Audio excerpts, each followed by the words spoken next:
What's up everyone, welcome to this video. In this video I will show you how to use PowerShare on Galaxy S25 Ultra. So first of all, open settings. Now in settings, scroll down and click on battery.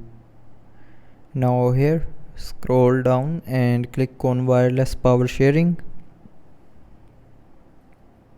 And here you will see a on off button on the top, so tap on this button to turn it on.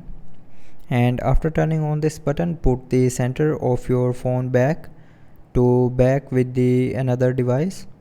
So if you have trouble connecting or charging is slow, remove the cover of your phone of each device. So you can only use wireless power sharing if your battery is more than 30%.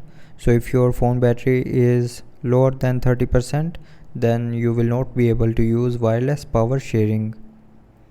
So that's how you can use PowerShare on Galaxy S25 Ultra. So I hope you liked the video. Thanks for watching.